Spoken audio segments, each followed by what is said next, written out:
Voilà, c'est ça, on enregistre, on met en route et on va démarrer. Donc, ce qu'on propose, c'est de faire juste une toute petite présentation le temps que les gens arrivent et puis laisser la parole donc à Romain et puis bien sûr de passer au débat, aux questions via bien sûr le fil de discussion.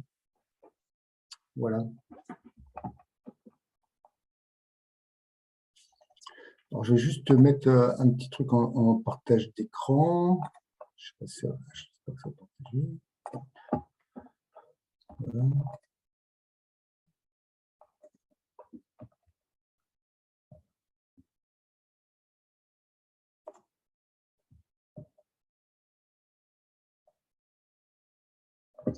Donc, nous sommes très heureux de recevoir Romain Négus, qui est journaliste, créateur du site Les Deux Rives. C'est une plateforme francophone d'information sur l'Amérique latine et les Caraïbes. Et je crois qu'il nous parle depuis Lima. Exactement. Et les deux rives.info. Voilà, excusez-moi. Ah, pardon. Ensuite, écoutez, voilà, donc nous allons parler effectivement de la révolte péruvienne. Pour les plus fidèles, nous avions déjà accueilli Romain le jeudi 28 octobre 2021, c'était, lors de la parution de son article dans le diplôme de septembre 2021 qui s'appelait « Au Pérou, deux mondes face à face » lors de l'élection justement de Pedro Castillo. Et d'ailleurs, vous pouvez retrouver, si vous le souhaitez, cette visio qui est archivée sur la page des amis. Alors, hop. Alors, tant qu'on y est, je vous conseille aussi, je voulais vous proposer de ne pas hésiter à aller sur le site des archives. Si vous êtes abonné, vous avez accès à un certain nombre d'archives. Et je me suis permis de vous mettre quelques articles qui vont vous permettre au niveau chronologique peut-être un peu de revoir un peu cette histoire de ce pays. Et notamment, un des premiers articles qui est en fait, ça paraît à chaque fois, les militaires ont choisi la voie du réformisme pour développer et moderniser l'économie du pays. Et donc, c'est un article de 1972 et qui parlait effectivement de l'expérience de Velasco. Et contre l'oligarchie, l'armée décrète en juin 1969 la réforme agraire dans les plantations sucrières du Nord, qui était le noyau de sa force économique, puis dans les haciendas du centre. On passe assez rapidement en 1976, la révolution enveilleuse, un article de Bernard Cassen qui effectivement qui relate la fin de l'épisode entre guillemets Velasco. Et puis très très rapidement, des problèmes des droits de l'homme au Pérou en 1980. Et donc, l'article commence comme ça, c'est entre 73 et 78, le salaire réel a diminué de moitié. Aujourd'hui, le salaire minimum est de $1 par jour. Au-dessous de ce seuil, plus de 50% de la population active est concernée. 1982, résurgence de la guérilla par Alain Labrousse, donc effectivement le fameux sentier lumineux.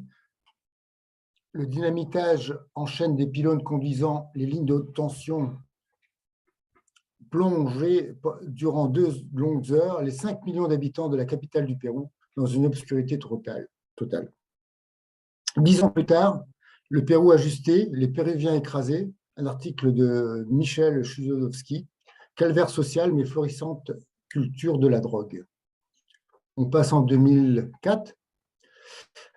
C'est un épisode, je ne sais pas qui n'est pas très connu, mais je ne sais pas, a priori, c'est un reportage de Françoise Barthélémy, où effectivement, au départ effectivement de Fujimori, effectivement, il y a eu une enquête et stérilisation forcée des Indiennes du Pérou, avec une politique eugéniste qui a provoqué la stérilisation forcée de plus de 300 000 femmes. Je ne sais pas, vous pourrez peut-être...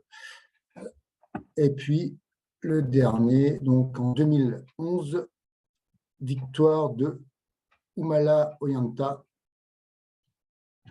Je continue. Voilà.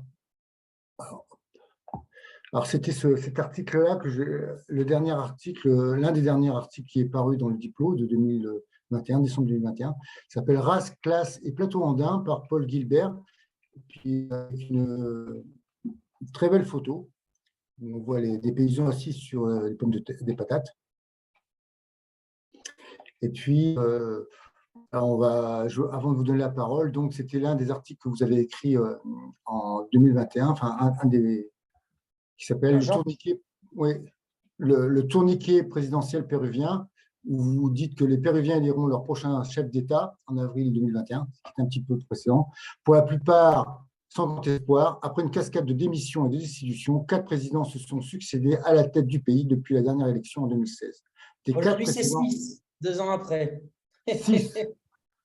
Ben voilà, des 4 présidents élus à partir de 2001, 3 ont été inculpés pour corruption et le dernier a préféré se suicider.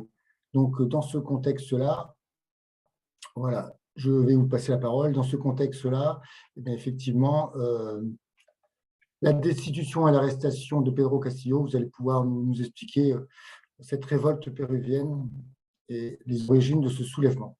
Je vous passe tout de suite la parole et j'arrête le partage.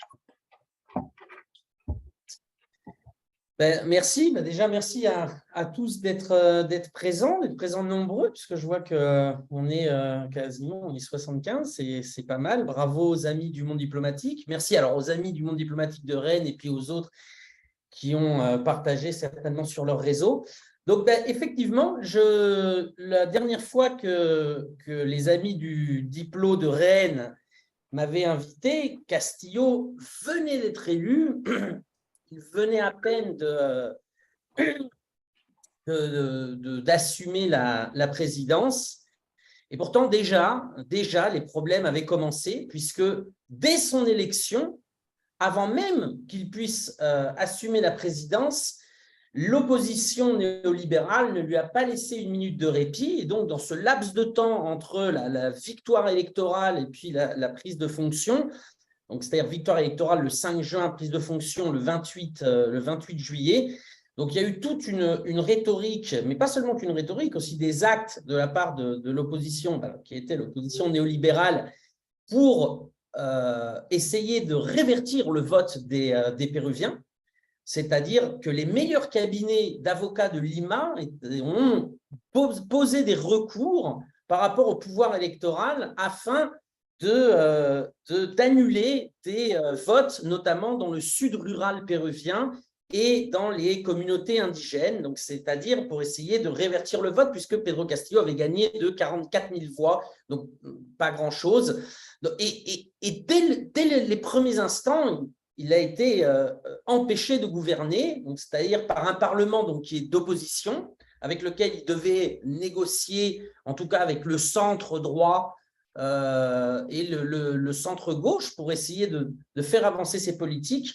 Et en réalité, il n'a pas vraiment réussi. On va commencer comme ça notre conférence, puisqu'il n'y a pas eu de grand bouleversement dans les 17 mois de présidence de Castillo, mais qui s'explique par le fait que Castillo et son gouvernement devaient affronter les pouvoirs factices qui ont été déroutés par les urnes, donc c'est-à-dire l'opposition néolibérale avait perdu dans les urnes, le pouvoir législatif, le pouvoir judiciaire qui inventait toutes les semaines des cas de corruption pour essayer de renverser Castillo, le pouvoir médiatique, et donc le Parlement, via le pouvoir judiciaire, le pouvoir médiatique et le Parlement, et puis évidemment, bien entendu, le pouvoir économique, ils ont promu 2 motions d'impeachment en même pas 1 an et demi, donc qui n'ont pas réussi. La troisième a plus ou moins réussi, mais on le verra pas vraiment non plus, enfin, dans les faits juridiques, puisque Castillo a été éjecté du pouvoir. Et puis, il y a eu pas moins, écoutez bien le chiffre, il y a eu pas moins de 80 ministres en 1 an et demi, puisque Castillo était forcé à recomposer des cabinets ministériels en permanence. Il y a eu 7 ministres qui ont été démis de leurs fonctions par le Parlement sur des motifs complètement futiles. Le premier, Héctor Béjar, qui est un ancien guérillero des années 60, rien à voir avec le Sentier lumineux, un ancien guerriero qui était revenu à la vie civile pour participer au gouvernement révolutionnaire des forces armées de Velasco et qui avait été nommé ministre des Affaires étrangères dans le premier cabinet de Castillo. Et Héctor Berra avait dénoncé, mais lorsqu'il y a plusieurs années, lorsqu'il était professeur, il est toujours d'ailleurs, professeur de sociologie à l'Université San Marcos, Héctor Berra avait dénoncé que durant le gouvernement révolutionnaire des forces armées, une partie de la marine péruvienne avait réalisé des attentats. Et donc ça, ils ne lui ont pas pardonné, il y a eu tout un esbrouf médiatique, etc. Alors que d'ailleurs, c'est un fait que relatait le secrétaire à l'Amérique latine, à la Maison-Blanche. Hein, quand on voit, il y a des documents déclassifiés depuis, donc ce n'est même pas un scoop, on va dire, et ainsi de suite. Donc, Pedro Castillo n'a vraiment pas pu finalement gouverner. Je vais vous donner un exemple pour vous montrer un peu l'ambiance qu'avait le Parlement. En avril, le monde entier a connu, à cause de la guerre en Ukraine, entre autres, une augmentation des prix de première nécessité, entre autres, du panier de la ménagère. Et donc, pour alléger ça, la présidence, enfin, le Premier ministre, en l'occurrence, donc de Castillo, a fait passer un projet de loi au Parlement pour enlever temporairement la TVA sur les produits de première nécessité. Donc, le riz, le poulet, le lait, les œufs, etc., etc. Le Parlement reçoit le projet de loi et ils ajoutent un addendum avec une autre liste de produits qui devaient passer, selon eux, pour être exemptés de la TVA, et dans lequel on voyait du whisky, du champagne, du saumon fumé, de la perdrix, du faisan. Enfin, c'était vraiment évidemment un foutage de gueule, mais n'empêche que, évidemment, ça n'a pas été accepté par le Parlement. C'est donc retourné à l'exécutif qui a dû l'amender, le retravailler, enlever la liste des produits de luxe, changer de 3 virgules, le faire repasser devant le Parlement qui, au final, l'a voté. Mais dans le laps de temps, on a quand même perdu 15 jours, c'est-à-dire 15 jours pendant lesquels les Péruviens ont continué à payer les aliments plein pot, et avec tous les médias qui disaient « Regardez, les produits augmentent, c'est la faute de Castillo ». Donc voilà, ça c'était un peu un exemple pour relater ce qui s'est… enfin, les 17 mois. Donc, il n'y a pas eu de grand bouleversement. Ce qui est intéressant, c'est que, y compris le pouvoir économique de l'oligarchie péruvienne et des transnationales n'a pas été menacé par Castillo durant son mandat, au début de son mandat, écourté. Il n'empêche que de l'année 2023, donc cette année, à l'année 2028, se renégocient les concessions minières, pétrolières et gazières au Pérou. Et finalement, Pedro Castillo n'a pas dû être jugé assez fiable pour pouvoir les renouveler, non, aux transnationales minières. La plupart de ces transnationales sont canadiennes, états-uniennes, suisses avec Glencore, donc sont étrangères en tout cas, hein, pour la partie. Il n'y a pas de grandes entreprises minières péruviennes où ce ne sont que des façades légales pour l'appropriation par des transnationales minières. Voilà. Donc, à partir du mois d'août, la vice-présidente de Castillo, alors qui certes a été élue sous les mêmes couleurs, mais qui ne partageait pas forcément la même vision du pays, a commencé à s'éloigner progressivement du gouvernement. Alors, c'est une femme, pour donner un peu qui c'est une femme, c'est une avocate de province, immensément ambitieuse et dont l'ambition n'a d'égal que sa médiocrité en tant que femme d'État, puisqu'elle a été ministre durant quasiment tous les 17 mois de Castillo. Et en fait, donc c'était une ministre médiocre à un poste assez stratégique. Et donc, Castillo a essayé plus ou moins de garder les bonnes apparences, d'essayer de la mettre dans un autre endroit, enfin de la dégager. Et en fait, cette dame se cramponnait à son poste pour une simple raison, c'est qu'il y avait un salaire à ce poste-là. Le poste de vice-président n'a pas de salaire. Donc là, on est dans l'économique, le pur, etc. Et donc, cette femme, 15 jours avant le 7 décembre, qui est la date fatidique, n'est-ce pas, a renoncé, a démissionné de son poste de ministre. Donc, quand on voit un peu la personnalité de cette dame, on comprend bien que si elle a démissionné, ce n'est pas qu'on lui proposait un emploi au moins aussi bien payé. Non? Et effectivement, quand on reconstruit le fil et la chronologie, on voit de grands indices que, évidemment, il y avait déjà un complot interne pour dégager Castillo. Et notamment, cela devait arriver sur une troisième motion de censure. Et cette troisième motion de censure, il y avait des signes avant-coureurs, mais qui maintenant se sont révélés, qu'il y avait toute une partie des députés de Castillo qui, pour une raison qu'on ne sait pas pour l'instant, non, alors évidemment, ce n'est pas une raison idéologique, bien entendu, auraient décidé d'additionner leur vote au vote de l'opposition néolibérale pour destituer Castillo. Castillo, sachant cela, a pris une mesure un petit peu désespérée, on va dire, et qui n'entre pas, alors ça c'est important de le dire aussi, qui n'entre pas dans les modalités légales du Pérou, c'est-à-dire il a pris la décision de dissoudre l'Assemblée. Or, il ne peut dissoudre l'Assemblée selon les lois péruviennes, il ne peut dissoudre l'Assemblée que lorsque deux motions de confiance, c'est-à-dire il peut faire passer une loi en demandant une motion de confiance sur cette loi, c'est l'inverse de la motion de censure chez nous, non ? À partir de deux motions de confiance, il peut dissoudre l'Assemblée. Mécanisme un peu bizarre qui est censé permettre une balance des pouvoirs. Évidemment, il n'en est rien. Le Parlement a pris s'est auto-donné des pouvoirs durant la législation, la dernière législation. Et donc, Castillo ne pouvant pas, s'est lancé dans cette aventure, on va dire, un peu comme un acte désespéré. Alors, il est accusé aujourd'hui d'avoir fait un coup d'État.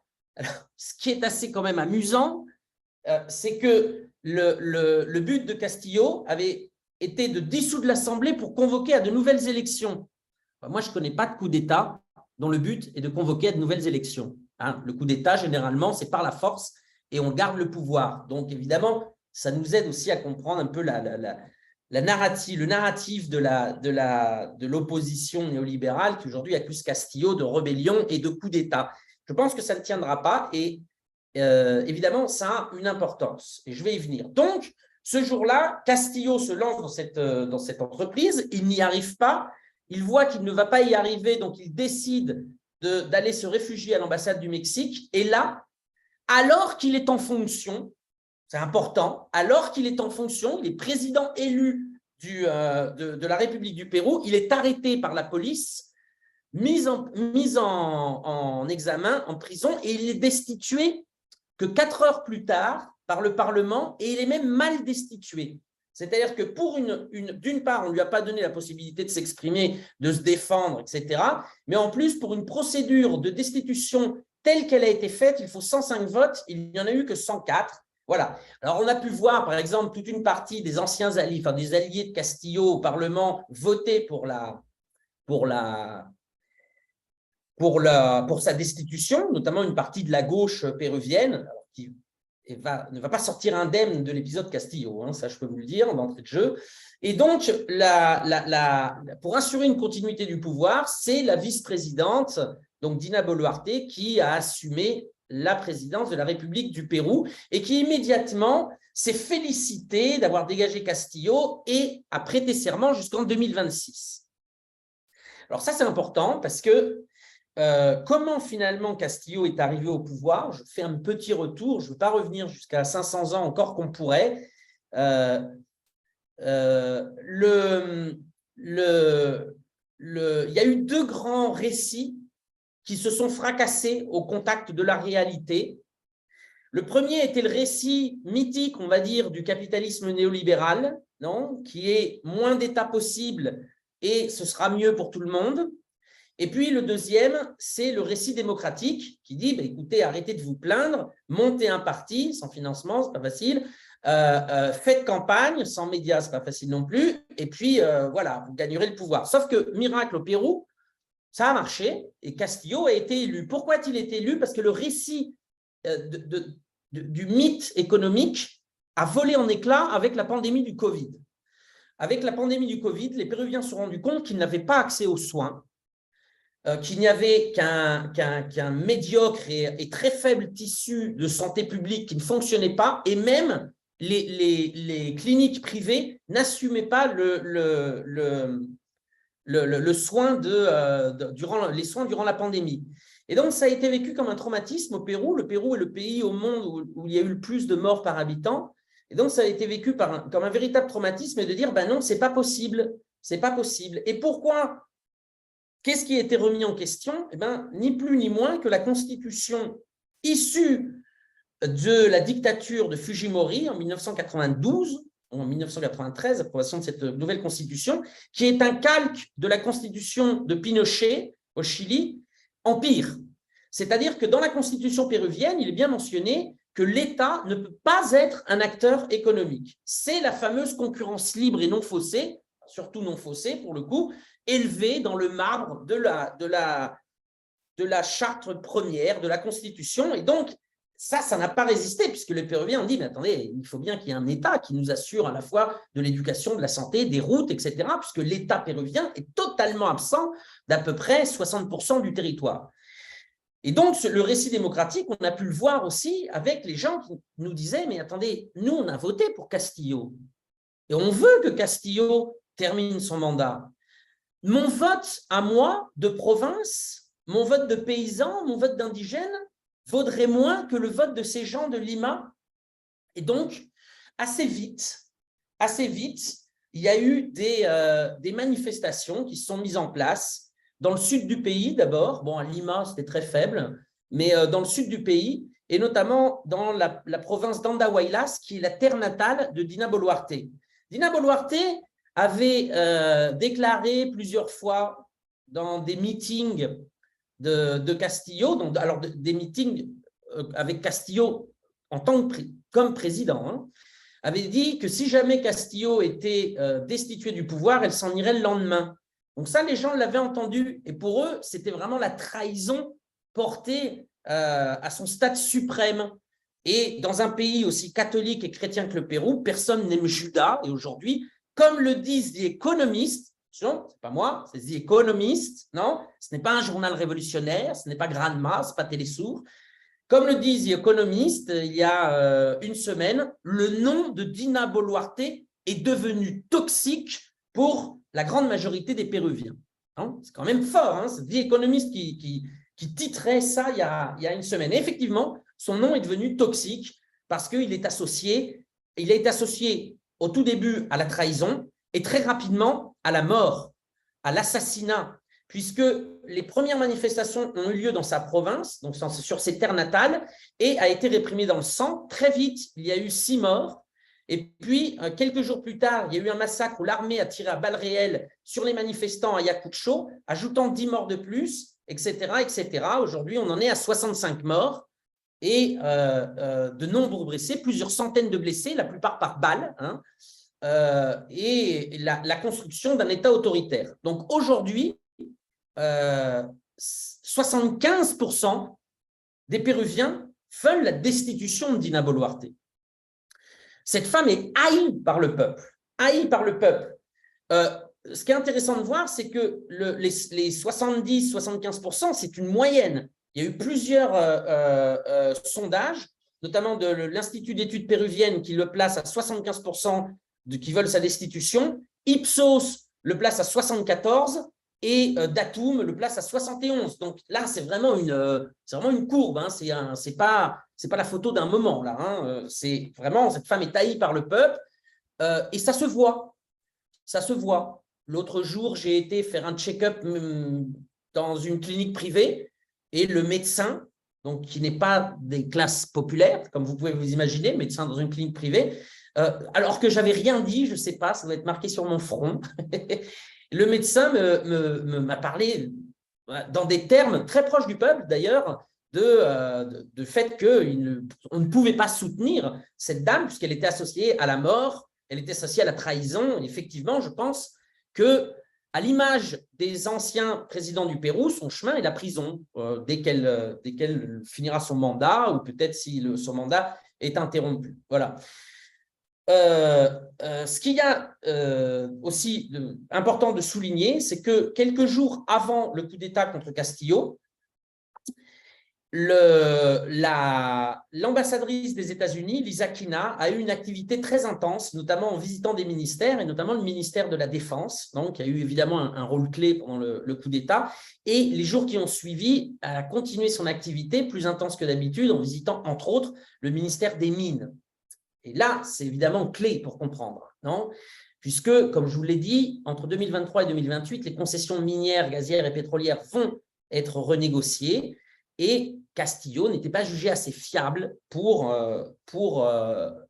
signer, puisque Castillo reste un homme du peuple. Et au Pérou, les endroits les plus pauvres, se concentre le plus grand taux de pauvreté, sont, je dirais paradoxalement, les endroits les plus riches en ressources naturelles. Et ça, effectivement, le peuple dit, mais attendez, Lima vient, Lima nous pille, au profit des transnationales et on ne nous laisse pas un copec, non ? Donc ça, évidemment, c'est pas possible de continuer comme ça. Et ça, Castillo le savait, il vient de cette réalité-là. Donc, évidemment, le poids des États-Unis, en tout cas dans ce coup d'État, n'est pas à négliger, en sachant en plus que le Pérou, géostratégiquement, a un poids particulier pour les États-Unis.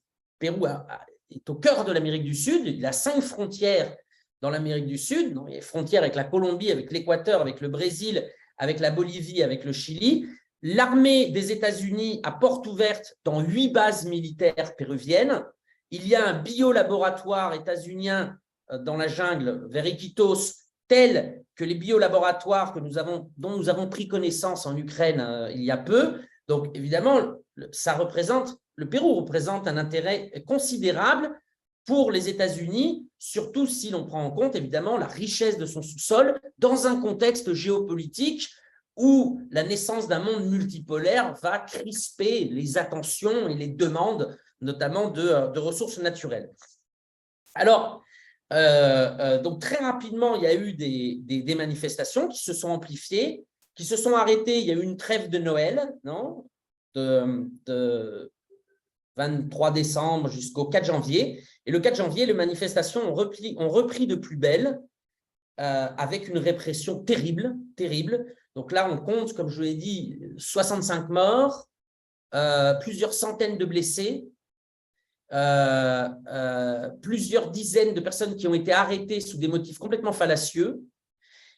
Et on commence à compter. Alors ça, il n'y a pas de chiffre encore exact, mais si vous voulez, on va dire que je commence à avoir, en tout cas moi, plusieurs bruits de personnes qui se sont exilées.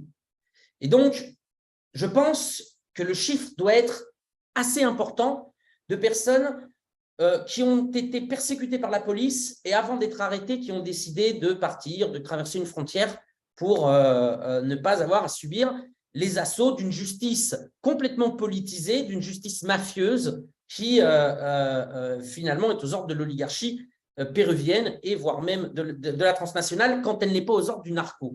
Donc, c'est assez important. Je me réfère à un discours de Aníbal Torres alors qu'il était Premier ministre.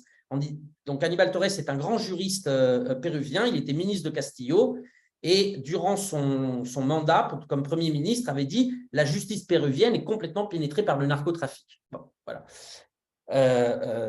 Donc, on est un peu dans là, je pense, dans la fin de la deuxième vague des manifestations, puisqu'il y a 2 semaines, les provinces qui étaient le fer de lance des manifestations ont décidé de monter à Lima pour faire entendre leur voix. Ils n'ont reçu que du plomb, des bombes lacrymogènes et de la répression. Et finalement,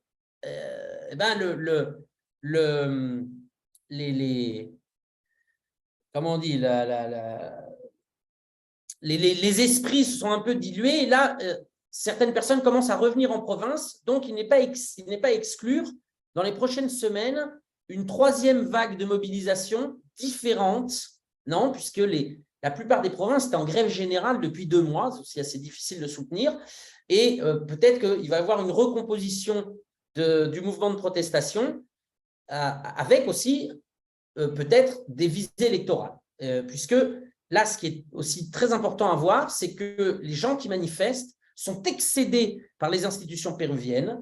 L'Institut national de statistique et d'informatique, qui est l'institution la plus sérieuse pour faire des grandes enquêtes, a montré que le taux de confiance dans les institutions péruviennes est excessivement bas, notamment le taux de confiance dans les partis politiques est de 4%, c'est-à-dire que 96% des Péruviens n'ont pas confiance dans les partis politiques, 94% des Péruviens n'ont pas confiance dans le Parlement, l'exècre de fait. La présidence, avant Castillo, lorsque c'était Castillo, c'était 25%. Aujourd'hui, avec Dina Boluarte, ça doit atteindre les 10%. Les médias, ça atteint les 15-20%. Le pouvoir judiciaire, 15% pareil. Donc, il y a une défiance totale par rapport aux institutions. Et on assiste aujourd'hui à une recomposition, en ce moment, c'est pas fait, du jeu politique, puisque les personnes que nous avons pu interroger du peuple en marche nous montrent bien qu'elles n'ont plus envie d'être représentées par une classe politique qu'elle exècre, mais d'exercer directement le pouvoir. Et puis, le plus important, c'est que le Pérou est entré dans un processus constituant.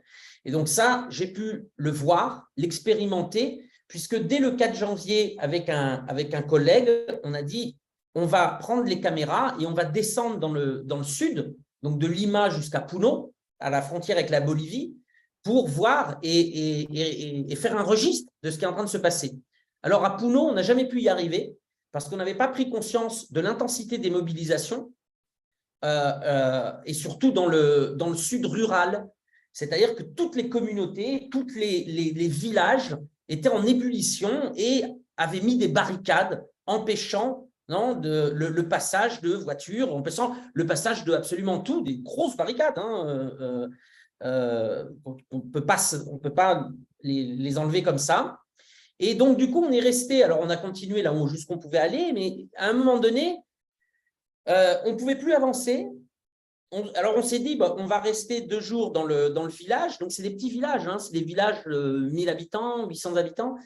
Et on va rester quelques jours dans le village pour faire un registre de ce qui se passe dans le village, parce qu'on voyait bien que la population était excédée, indignée. Et puis, 2 jours plus tard, ils ont dressé des barricades dans l'autre sens. Donc, en fait, on pouvait plus partir. Et je dirais presque tant mieux, parce qu'on était dans un endroit où finalement, pas grand monde n'a accès, en tout cas, à faire des registres. Et c'était incroyable. C'est-à-dire que d'un village à l'autre, donc c'était pour le coup entre un village de 1000 habitants et un village de 800 habitants, il y avait des manifs qui montaient jusqu'à 6000, 7000 personnes. Parce que, si les gens, je ne sais pas d'où vous venez, moi je viens du Cher, ça aurait été des manifs entre Joué-sur-le-Bois et Torteron, vous voyez. Et pourtant, il y avait 6000, 7000 personnes. Pourquoi? Parce que les communautés paysannes descendaient des montagnes alentours pour venir grossir le flux de manifestants. Et tous les jours, sur la place du village, il y avait, c'était rotatif, il y avait trois communautés paysannes qui descendaient, donc ça a été à peu près en permanence, il y avait 500 personnes, à peu près, qui débattaient tous les jours. Et comme ils étaient déjà d'accord sur les mots d'ordre, les mots d'ordre au Pérou sont la destitution de Dina Boluarte, la fermeture du Parlement et de nouvelles élections, la convocation d'une assemblée constituante et la liberté pour Castillo. Comme les gens étaient déjà d'accord là-dessus, les débats ont commencé à évoluer sur d'autres choses. Et ce que les gens nous disaient était très, très intéressant, puisqu'ils nous disaient ça ne vient pas de Castillo. Castillo était la goutte qui a fait déborder la casserole d'huile bouillante. C'est même pas ça ne remonte même pas au fujimorisme et à l'imposition de cette constitution néolibérale, c'est-à-dire à 30 ans. Le problème vient de 200 ans, c'est-à-dire du pillage de nos richesses par Lima et du fait qu'il ne laisse absolument rien et que l'État n'est pas présent sur à peu près 60% du territoire. On a interrogé, par exemple, cette dame qui me disait « il y a un dispensaire dans le village, mais pour avoir une médecine spécialisée, alors, la médecine spécialisée, c'est pas seulement de la chirurgie neuronale, parce que ça, à la limite, on pourrait comprendre, mais c'est ophtalmologie, gynécologie, non ? il fallait faire entre 300 et 450 bornes pour pouvoir aller voir un médecin qui s'occupe de ça. Hein, ophtalmologie, gynécologie, enfin, à la limite, je veux bien comprendre pour un chirurgien des neurones, etc., qu'il faille se déplacer dans une ville un peu plus grande. Mais donc là, on voit bien, il n'y a pas d'infrastructure, il n'y a pas de route. Des fois, il y en a, bon, mais des fois, la plupart, il n'y a pas de système comment on appelle ça, d'irrigation dans des zones évidemment paysannes. Il n'y a pas les paysans sont condamnés à vendre leur production à des intermédiaires. J'ai eu une conversation rigolote avec des paysans. On me disait combien vaut un avocat en France. Je disais, un avocat, ça peut valoir entre 6 et 8 sols en France, 1,50 €, ça peut même valoir 2 €, ça dépend des… Et la réponse a été 2 € le kilo ou le sac de 10 kilos. Je fais non, 2 € l'avocat. Alors, ils ont poussé des cris en l'air. Et donc, effectivement, parce que qu'est-ce qui se passe? Non, il n'y a pas un État régulateur qui va venir, par exemple, acheter la production ou en tout cas fixer un prix et qui va s'occuper d'aller revendre ça à bas coût dans les quartiers populaires de Lima où les gens crèvent de faim. Non, il n'y a pas. Donc, effectivement, les gens sur la place du village, aujourd'hui, sur des milliers de places de village, sont en train de parler du pays qu'ils voudraient construire, des contours du vivre ensemble, parce que ça, c'est important aussi. Je me rappelle cette dame en quechua qui disait « Nous avons les mines », donc elle parlait du sud du pays, « Nous avons les mines, nous avons l'eau, nous avons l'agriculture, nous avons le bois et nous avons notre propre langue. Et si Lima persiste à ne pas nous prendre en compte, alors dans ce cas-là, nous nous en irons. » Alors, le spectre séparatiste, il n'est pas hégémonique. Pour l'instant, il est utilisé plus comme une menace. Non, une menace à Lima en disant « Nous n'avons pas besoin de vous. En revanche, vous avez besoin de nous parce qu'à Lima, vous ne produisez aucune richesse. » Ce qui est vrai depuis que le tissu industriel qu'il y avait autour de Lima a complètement périclité. Donc, pour l'instant, ce n'est pas hégémonique. Les gens défilent pour construire un nouveau Pérou, pour construire un pays où ils puissent tous ensemble vivre ensemble de manière digne, de manière normale, sans qu'il y ait ni d'exclusion, ni de discrimination. Un Pérou pour tous, et c'est ça qui domine encore aujourd'hui dans le pays. Mais ces débats-là étaient en foisonnement. Il y a eu un débat, par exemple, un jour où à un moment donné, il y a une trentaine d'instituteurs qui se sont mis à part pour faire une autre assemblée en marge de l'Assemblée générale et discuter le modèle de l'éducation que le Pérou a besoin, le modèle d'éducation primaire, secondaire et universitaire. Donc, c'est un moment très, très important, non, ce qui est en train de se passer aujourd'hui au Pérou, d'effervescence démocratique. Alors, évidemment, c'est réprimé dans le sang, dans les classes, je dirais, moyennes et bourgeoises de Lima, attention, on nie complètement cette réalité. Hein. L'idée, depuis le pouvoir, la justice et donc des classes opulentes de Lima, c'est de rejeter toutes les revendications sociales dans le terrorisme. Donc, c'est-à-dire que la police péruvienne traite le problème des manifestations comme s'il s'agissait des frères Kouachi. Eh bien oui, mais sauf qu'on ne traite pas le problème des gilets jaunes comme les frères Kouachi, non, en leur mettant 2 balles de FAMAS dans la tête. Pourtant, c'est ce qui se passe au Pérou. Donc, c'est évidemment très problématique. Et donc, face à cette explosion finalement démocratique, cette explosion constituante, ce début de processus constituant, le pouvoir a tendance à répondre de manière autoritaire et de devenir finalement une dictature. On a pu voir que, hormis le fait que le pouvoir fait tirer à balles réelles sur les manifestants, il y a une répression évidemment très grande, mais au-delà de ça, on a pu voir le 21 janvier comment les unités antiterroristes et anti-crime organisé de la police nationale étaient entrées dans l'université San Marcos au moyen de tanks pour arrêter des étudiants et des manifestants de province. Il y a des lieux, des bars alternatifs un peu politiques qui ont été, je pense par exemple pour les Parisiens qui nous écoutent, au lieu-dit, par exemple à Paris, qui ont été fermés par le pouvoir.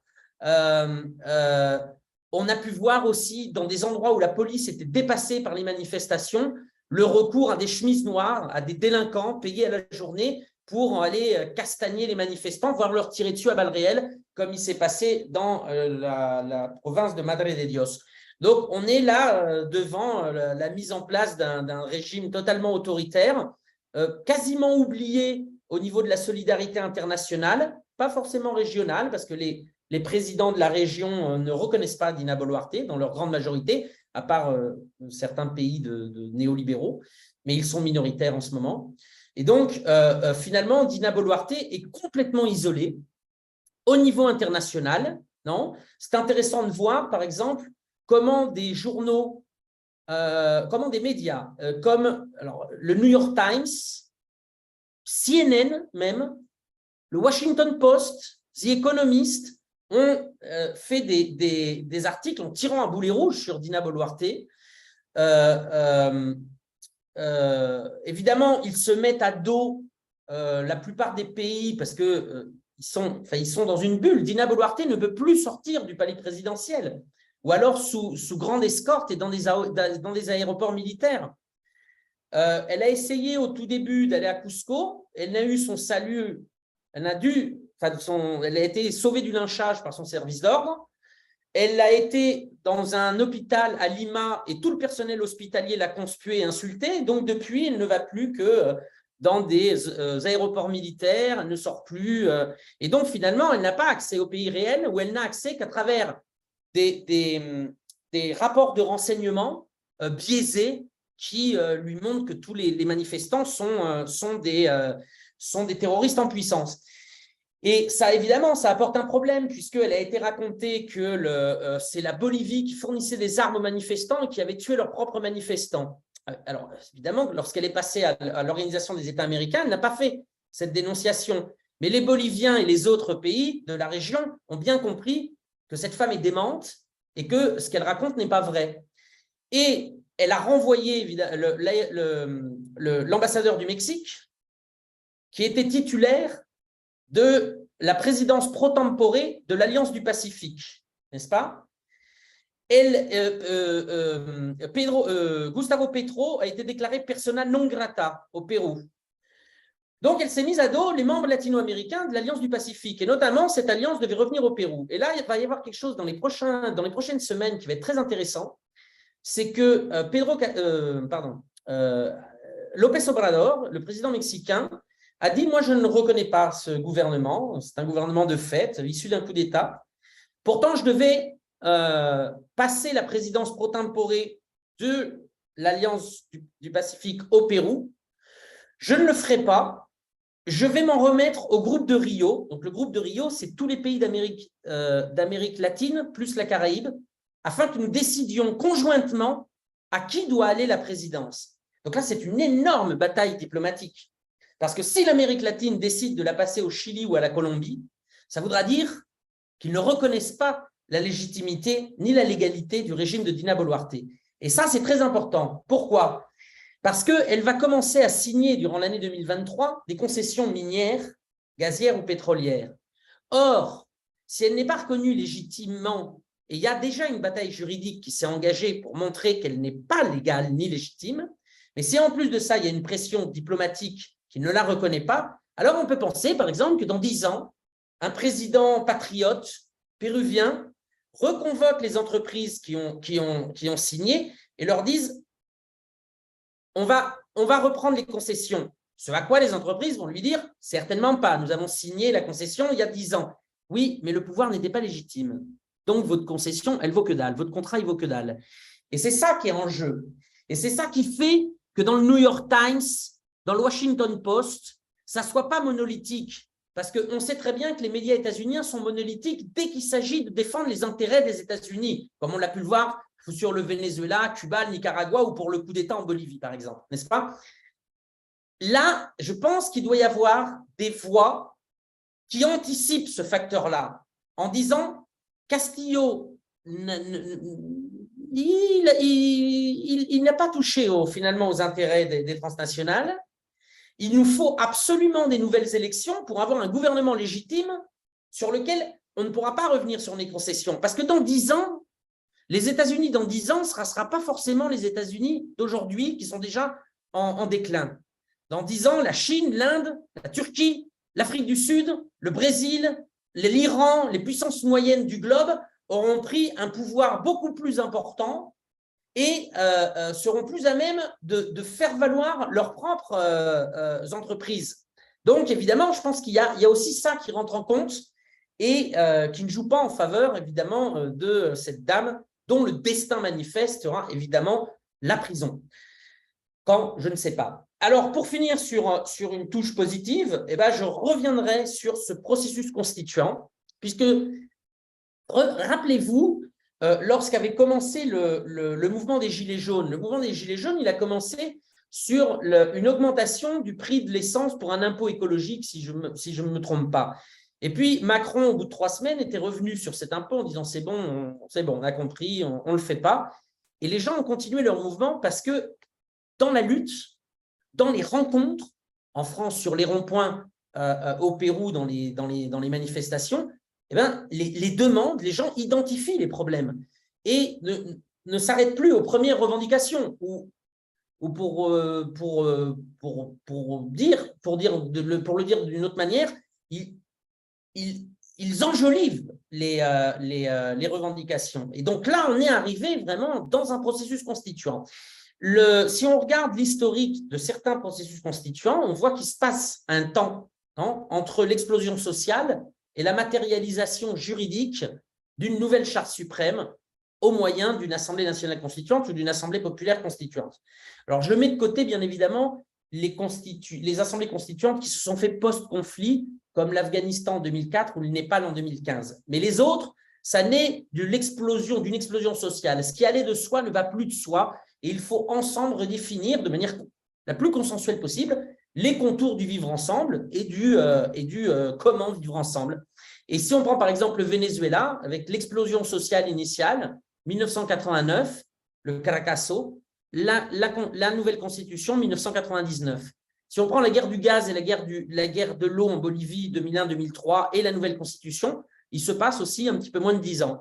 Si on regarde le feriado bancario en Équateur, 1999, et la nouvelle constitution, il se passe 9 ans. Si on regarde la Tunisie, pour aller un peu au-delà de l'Amérique latine, la Tunisie, entre le début de l'explosion sociale avec la mort du vendeur ambulant dont j'ai oublié le nom, vous m'excuserez, qui s'est immolé, et la nouvelle constitution, il s'est passé 5 ans. En Islande, il s'est aussi passé 5 ans. Alors en Islande, ça ne s'est pas bien fini, ils n'ont pas eu une nouvelle constitution, mais au final, ce sont des laps de temps importants où le peuple parle du pays qu'il veut et finalement surgissent de nouveaux leaders de manière pas spontanée, de manière à la chaleur des manifestations, les personnes qui sont les plus à même, les plus capables, les gens les connaissent, ont confiance en eux, un nouveau lien de confiance se rebâtit par rapport à des représentants, des nouvelles manières d'aborder la démocratie, et ça se finit tout ça dans la matérialisation juridique qui est l'Assemblée constituante et le vote pour une nouvelle constitution. Je pense très fortement que le Pérou vient d'entrer dans ce processus constituant. Et nous verrons dans les prochaines années, pour le coup, qu'est-ce qu'il adviendra. Et à court terme, qu'est-ce qu'il adviendra des revendications initiales, donc l'avenir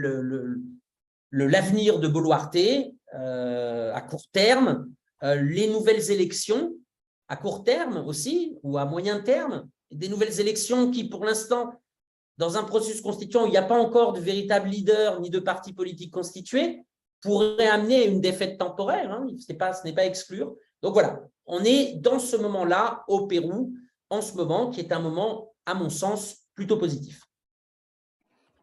Merci beaucoup, Romain, pour cette présentation très, très claire.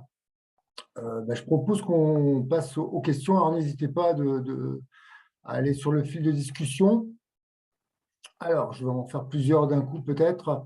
Alors, de la part de Fabien, y a-t-il une forme d'organisation populaire coalisée qui est apparu et capable de prendre la relève.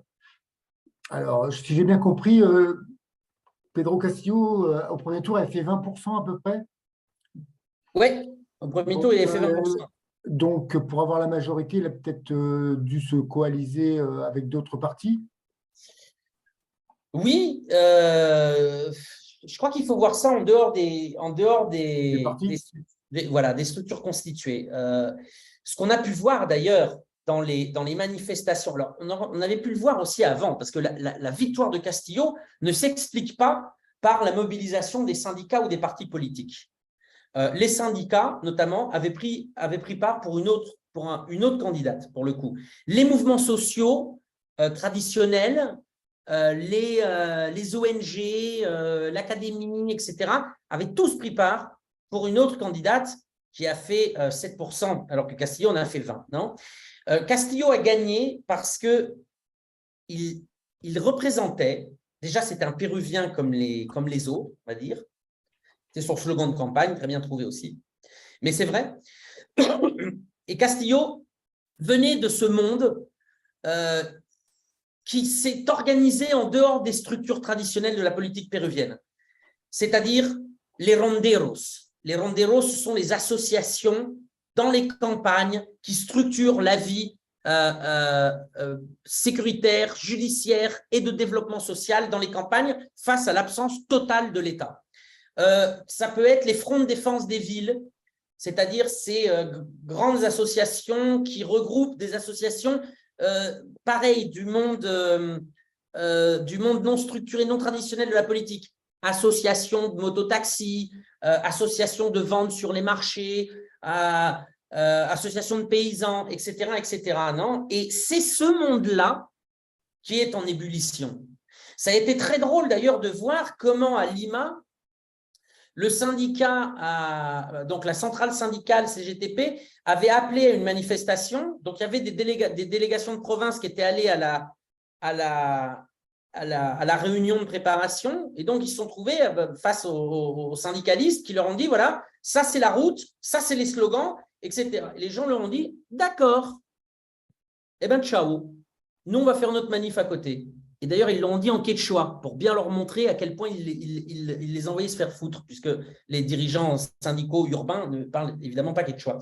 Et donc, il y a eu une manif de 3000 personnes de syndicats, 3000, hein, pas plus. Donc, le 3000, les 4000, je vais être gentil. Donc, des syndicats. Et ce qui était assez rigolo, c'est que dans la manif des syndicats, il y avait un bon 40% de ces personnes qui, durant l'année et demie passée, s'était opposé coûte que coûte à Castillo. Et puis, il y avait la manifestation de 30 000 personnes, des cortèges de province, de ce monde non structuré, enfin, de ce monde qui est en train de faire politique, mais en dehors des structures traditionnelles. Donc, ça veut dire que d'une part, il n'y a pas de structure traditionnelle de la politique qui puisse capter ça, les syndicats, les ONG, les associations, etc., personne, et au contraire, ils sont même plus ou moins. Il y a une grande méfiance par rapport aux manifestants de toutes ces associations-là. Les partis politiques, comme je vous l'ai mentionné, sont haïs par 96% des Péruviens. Donc, ce qu'il y a comme conséquence, ça fait un problème, puisqu'il n'y a pas de leader. Non. Alors, il y a peut-être un leader, c'est Castillo, mais Castillo, il est en tôle. Donc ça ne compte pas. Et effectivement, c'est un problème, c'est-à-dire qu'aujourd'hui, s'il y a des élections, il n'y a pas de leader. Et il n'y a pas eu le temps suffisant pour que germent d'autres leaderships depuis ces organisations populaires. Alors ça, c'est pour les organisations populaires. Et puis la gauche, la gauche, elle est en lambeaux, puisque le parti qui avait porté Castillo au pouvoir, Perú Libre, donc qui se définit comme marxiste-léniniste, mariatéguiste, mais qui en réalité, dans les faits, n'est autre qu'une secte familiale qui protège les intérêts de la famille du patron, non, et qui ont fait des zigzags totalement incompréhensibles durant l'année et demie de pouvoir de Castillo, qui, par leur comportement sectaire, sont passés de 38 députés à 12, n'est-ce pas, ne représentent pas, évidemment, une alternative pour les Péruviens. Non. L'autre partie de gauche, c'est cette gauche un peu plus moderne, basée surtout aussi qui inclut tout ce qui est droits civiques, LGBT, féminisme, etc. et qui est passé dans l'opposition à Castillo assez rapidement. Et alors, et pire encore, dans la plupart des députés, alors ils n'en ont pas beaucoup évidemment, et puis je pense qu'ils n'en auront plus dans les années qui viennent, parce qu'ils sont haïs à la fois par le peuple et haïs par la droite et l'opposition néolibérale. Donc il leur reste quelques bobos au milieu, mais ce n'est pas suffisant pour avoir un groupe parlementaire. Leurs députés, non seulement ont voté pour la destitution de Castillo le 7 décembre, mais en plus de ça, ça a été les premiers à aller négocier avec Dina Boluarte pour avoir des postes de ministre. Et en plus de ça, ils ont essayé de laver l'image de Boluarte, parce que quand même, en dehors du Pérou, on a bien vu la manœuvre, non ? Eh bien, ils ont actionné leur relais dans une certaine gauche mondiale pour essayer de montrer que Dina Boluarte était pas mal. Et puis, ils se sont réveillés quand il y a eu à peu près 30 morts, non ? Bon, généralement, ils auraient pu se réveiller au premier mort, non ? Mais bon, ils se sont réveillés quand il y avait à peu près quand il y avait une trentaine de morts, parce que c'est des indigènes. Hein. Évidemment, ce n'est pas très important pour la gauche urbaine qu'on massacre des indigènes. C'est vrai. La gauche urbaine a un véritable problème de racisme et de colonialisme, en tout cas au Pérou. Évidemment, je parle du Pérou, là. Et donc, là, ils ont essayé de refaire la culbute. Donc, aujourd'hui, ils s'opposent à Dina Boluarte, mais ils s'opposent depuis des lieux finalement clos, puisqu'on a pu voir, par exemple, je pense à une députée qui avait voté la destitution de Castillo, qui était allée se réunir avec Boluarte, et qui, au bout de 30 morts, a commencé à comprendre dans son petit cerveau, donc elle a fait des dénonciations, etc. Et puis, elle a cru que le peuple allait oublier sa trahison, et donc elle est allée sur une assemblée populaire en province, dans le sud, là où elle a été élue. Chaud.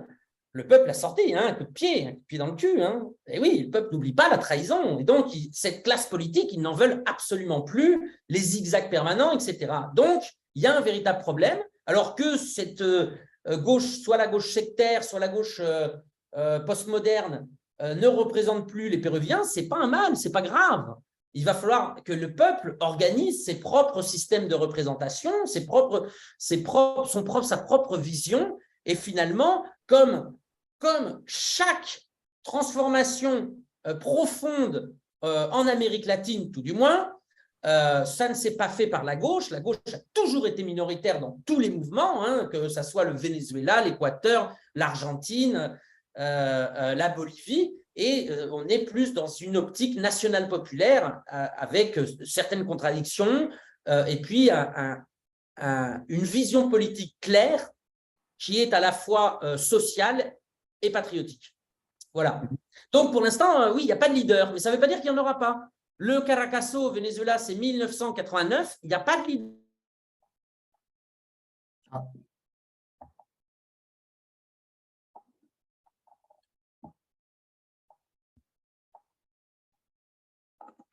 Ah.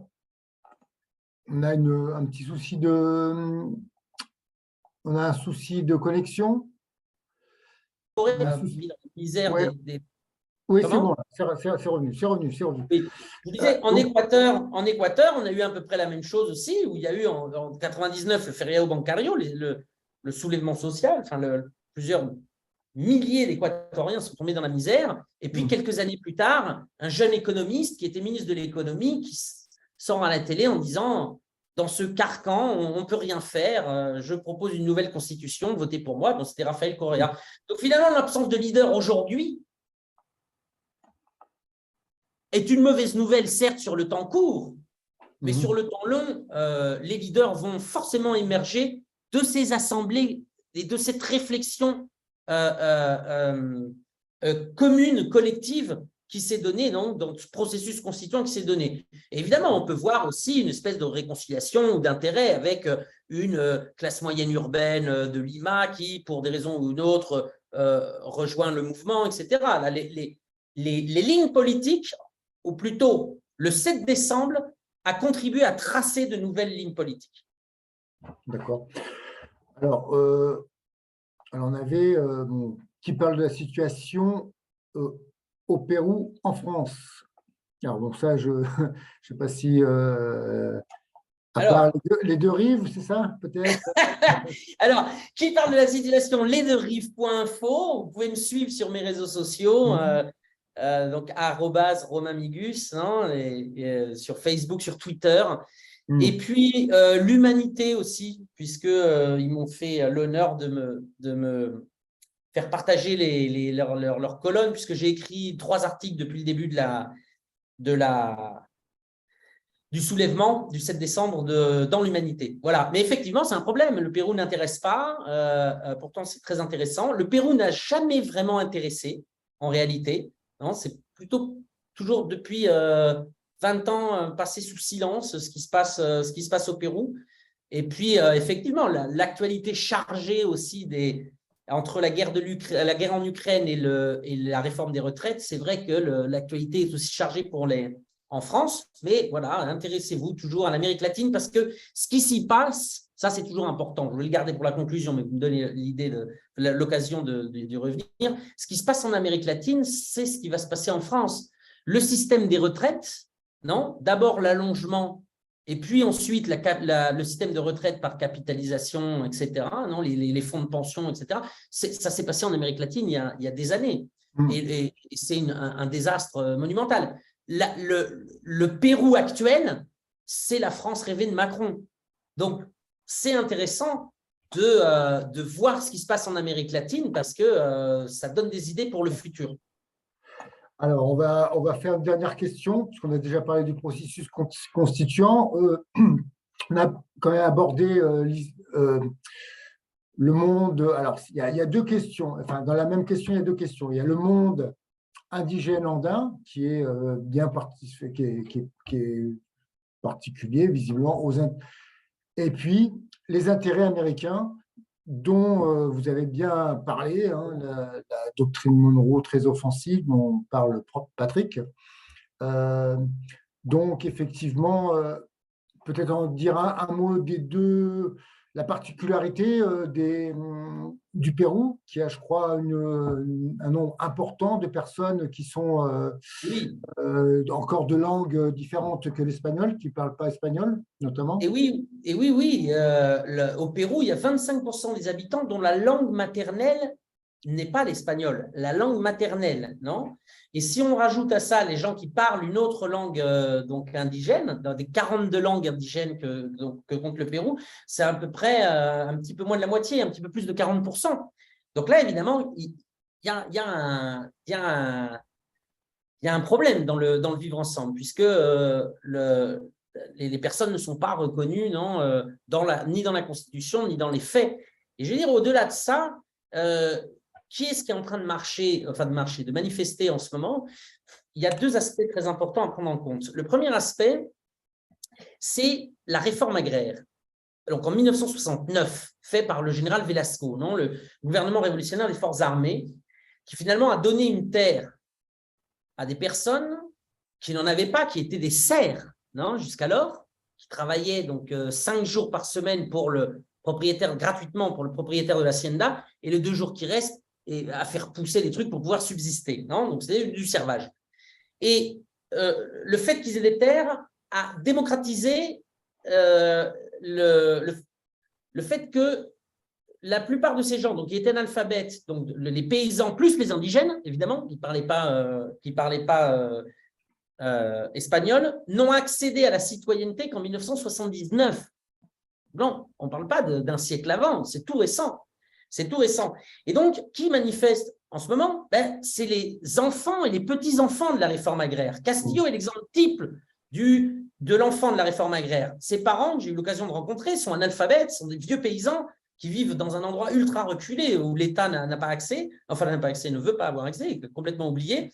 Et ils ont eu des terres. Avec leurs terres, finalement, ils ont pu dégager une espèce de pécule à eux et ont permis, alors pas tous, mais ont permis, en tout cas dans cette génération-là, qu'un de leurs enfants fasse autre chose que le dur labeur paysan. Et aujourd'hui, on a les petits-enfants et les petits-petits-enfants qui, eux, ont pu avoir accès aux études supérieures. Et donc, qui sont avocats, ingénieurs agronomes, commerçants, etc., mais qui sont marginalisés par l'IMA. C'est-à-dire qu'on a toute une partie de ce qui devrait être la petite bourgeoisie qui est marginalisée par Lima et donc qui finalement a une conscience de classe proche du peuple, puisqu'elle est marginalisée par l'oligarchie et par Lima comme territoire. Et puis, il y a un deuxième aspect qui est très intéressant, c'est le néolibéralisme durant la dictature de Fujimori, donc durant les années 90, qui a fait surgir lui aussi une classe, une petite bourgeoisie, voire une bourgeoisie de province issue du Far West néolibéral. C'est-à-dire des gens qui avaient fait construire une maison ou avaient eu un terrain par la réforme agraire, par exemple, avaient fait construire une maison, puis un étage, puis un deuxième étage, puis finalement qui ont un immeuble, donc qui louent l'immeuble ou qui vont carrément vendre l'immeuble et investir dans un autre domaine économique. Ou alors une personne qui avait commencé à faire un taxi avec sa voiture, et puis avec l'argent qu'il a gagné, il a acheté une deuxième voiture, puis il a mis son cousin. Et puis aujourd'hui, il a 10 voitures, il a une flotte de 10 voitures et il est finalement patron de ce qu'on appellerait une boîte de transport, sauf que tout ça se passe dans le monde informel de l'économie. Et donc, ces gens n'ont pas accès. Alors, je passe aussi ce que suppose la transformation de la paysannerie dans certaines zones avec la culture de la coca, pas de la cocaïne, hein, de la feuille de coca qui fait 4 cultures dans l'année, donc qui est beaucoup plus rentable que d'autres produits agricoles, donc qui donne beaucoup plus d'argent aussi, etc. etc.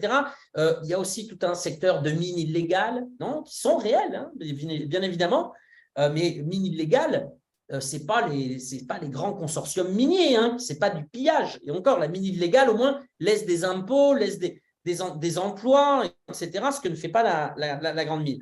Donc, tout ce secteur finalement informel qui a créé sa propre bourgeoisie et qui est marginalisé. Et donc, c'est aussi une partie de cette bourgeoisie de province qui soutient le mouvement, puisque sa conscience de classe va à ce mouvement contre la bourgeoisie formelle de l'État péruvien, enfin de la nation péruvienne, enfin de la nation péruvienne, du Pérou, voilà, je ne vais pas les...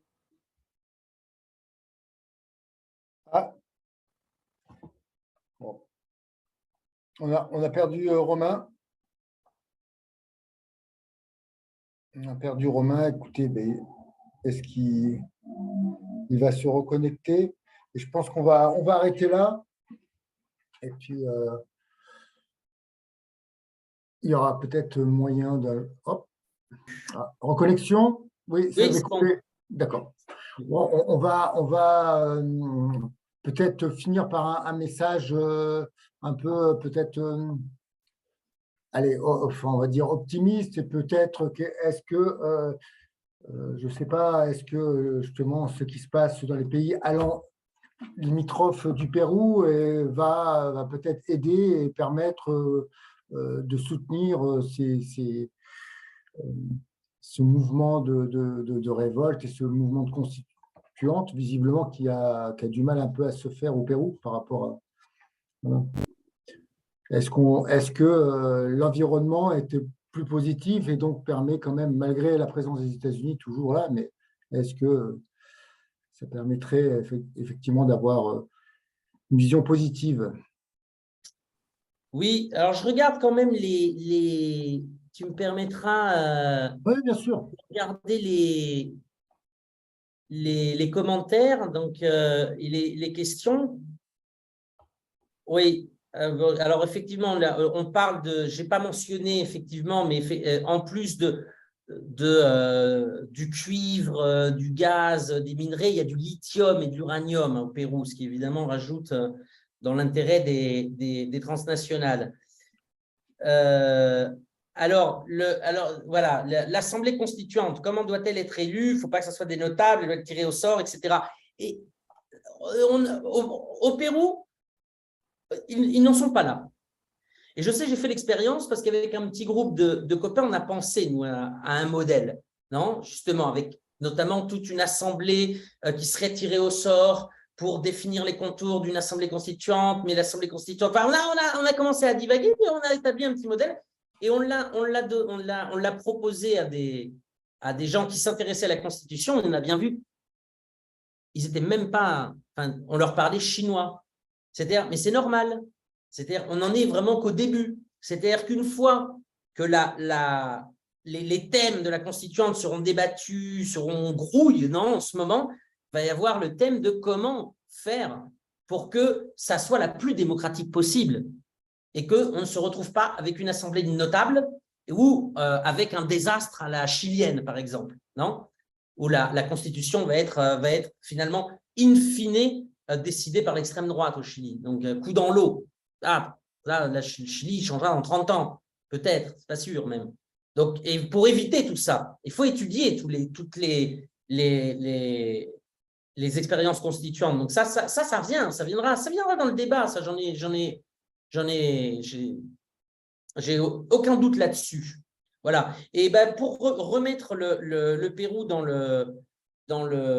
la région, ben, comme je vous disais, ça va être très intéressant ce qui va se passer avec le groupe de Rio. On va voir quelle va être la position de la région par rapport à ce gouvernement, mais ça va être difficile. C'est-à-dire que finalement, bon, le Pérou n'a pas une diplomatie de choc, non, et n'était pas préparé pour affronter ça. D'ailleurs, ça a été rigolo, puisque le vice-chancelier, enfin le vice-ministre des Affaires étrangères a engueulé les ambassadeurs, donc ils sont tous de l'opposition néolibérale. Hein. Il n'y a pas eu de changement avec Castillo. La politique étrangère de Castillo, elle a été lamentable, lamentable, lamentable. Mais là, on voit bien que personne ne veut se mouiller pour défendre cette dame. Personne. Personne, parce que les gens voient bien pourquoi la défendre. Elle n'est pas élue, elle n'a personne derrière elle, elle n'a pas de parti, le peuple la déteste. Il y a des scissions même au sein de l'Église et au sein du patronat. Et son devenir le plus probable, ça va être la prison. Ah. Donc là, il y a une bataille diplomatique qui va être intéressante. Pour l'instant, le Pérou part pas gagnant, et la plupart des pays, comme je vous l'ai dit, la plupart des pays latino-américains, en tout cas de poids, ne la reconnaissent pas, ne reconnaissent pas la présidente. Donc on verra comment diplomatiquement ils arriveront à quelle va être l'évolution dans les prochains mois. Dans les prochains mois, là, je pense pas les prochaines années. Je pense qu'il va y avoir une évolution dans les prochains mois. Très bien. Ben, écoutez, en tout cas, merci à tous qui ont suivi très attentivement. On a encore 67 participants qui sont très, très contents. Je pense on va l'enregistrer, on va vous la proposer, Romain, et puis on verra si elle pourra être mise sur le site de la page des amis. Et puis, on espère vous revoir très bientôt, peut-être pour une autre intervention. Et voilà. Donc, merci beaucoup en tout cas. Merci à vous. Très clair. Bonne soirée. Merci.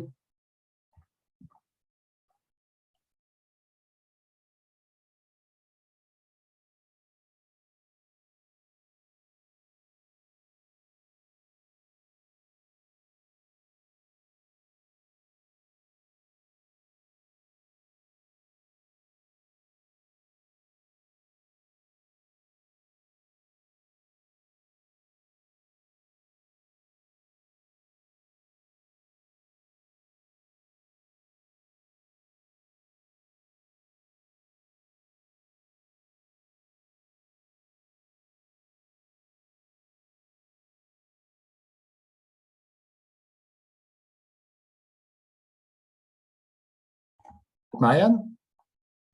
Marianne? Marianne? Marianne? J'arrête l'enregistrement. Okay. Marianne?